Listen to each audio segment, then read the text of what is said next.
नमस्कार विद्यार्थी मित्रांनो, आज आपण इयत्ता 10वीचा इतिहास, राज्यशास्त्र आणि भूगोल या विषयांचा शेतो अभ्यासक्रम दिवस 14वा हा पाहणार आहोत.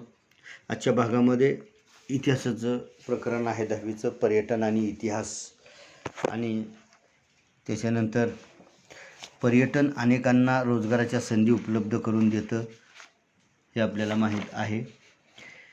त्याचबरोबर 9वीचं प्रकरण आहे इतिहासातलं भारत 1960 नंतरच्या घडामोडी, आणि 4थं प्रकरण आहे आर्थिक विकास. या पाठांच्या आधारे ही आपल्याला कृतीपत्रिका सोडवायची आहे. तर मागच्या भागामध्ये आपण पाहिलं की भारताने पंचवार्षिक योजनेचा स्वीकार केल्यानं अर्थव्यवस्थेत कोणता बदल झाला. पंचवार्षिक योजना भारतानं स्वीकारली, त्याचा अर्थव्यवस्थेमध्ये काय बदल झालेला आहे. मिश्र अर्थव्यवस्थेचा भारताने स्वीकार केल्यानं अर्थव्यवस्थेत कोणते चांगले परिणाम दिसून आले. मिश्र अर्थव्यवस्था भांडवलशाही नाही आणि समाजवादीही नाही, तर दोन्हीचं मिश्र असणारं मिश्र अर्थव्यवस्था भारताने स्वीकारली आणि त्याचे कोणते चांगले परिणाम अर्थव्यवस्थेत दिसून आले ते आपल्याला 9वीच्या पुस्तकाच्या आधारे, आर्थिक विकास या प्रकरणाच्या आधारे, 4थं प्रकरण आहे इतिहासाचं 9वीतलं इतिहास पुस्तकातलं, त्याच्या आधारे हे सोडवायचं आहे. जागतिकीकरणामुळे कोणकोणत्या क्षेत्रात बदल झाला हेही आपल्याला लिहायचे. मागच्या पाठाला आपण पाहिले. खाजगीकरण आणि उदारीकरण व जागतिकीकरण म्हणजे काय, याही प्रश्नाचं उत्तर त्याच्या आधारे लिहायचं आहे.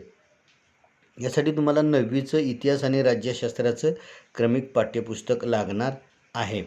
आता कृती आपण अशी करायची आहे की आर्थिक उदारीकरण कशास म्हणतात, 1991च्या आर्थिक सुधारणांचा कोणता परिणाम भारतावर झाला, जागतिक व्यापार संघटनेचा भारत सदस्य झाल्यानंतर भारतात कोणत्या सुधारणा झाल्या, हे 9वीच्या प्रकरणाच्या आधारे, पुस्तकाच्या आधारे आपल्याला हे लिहायचं आहे. WTO या संघटनेचे बोधचिन्ह, सदस्य देश, उद्दिष्ट, कार्यक्रम इत्यादी माहिती इंटरनेटच्या मदतीनं मिळवायची आहेत. जागतिकीकरणाचा पर्यटनावर कोणता परिणाम झाला. त्याचबरोबर आता साहित्य तर तुम्हाला मोबाईल लागणार आहे. मोबाईलच्या आधारेच तुम्हाला ही कृतीपत्रिका सोडवावी लागेल. पुस्तक आहेच मदतीला. जागतिकीकरणाचे फायदे आणि तोटे आपण सांगायचे आहेत. त्याचबरोबर आज कोणत्या क्षेत्राचे खाजगीकरण होत आहे, याही प्रश्नाचं उत्तर लिहावं लागेल.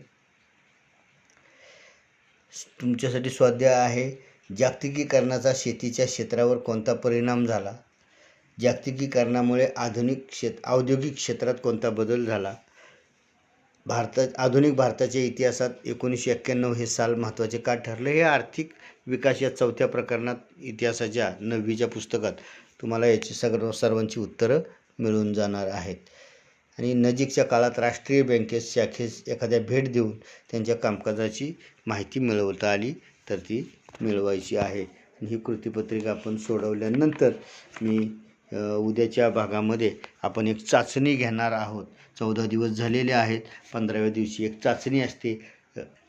15 गुणाची ही चाचणी होईल. ती चाचणी मी उद्या तुम्हाला याला पाठवतो व्हॉट्सअप ग्रुपला, आणि मग ती चाचणी एक 2 पानं घ्यायचे, फुलस्केपची डबलचं पान घ्यायचे आणि त्याच्यावरती ती चाचणी सोडवायची आहे. ती चाचणी सोडवल्यानंतर मी ज्या दिवशी शाळेत बोलावेल त्या दिवशी ती चाचणी सोडवून माझ्याकडे घेऊन यायची. फुलस्केप कागदावरती तुमचं नाव वगैरे त्याच्यावरती लिहून ही 15 मार्काची चाचणी आपण सोडवायची आहे.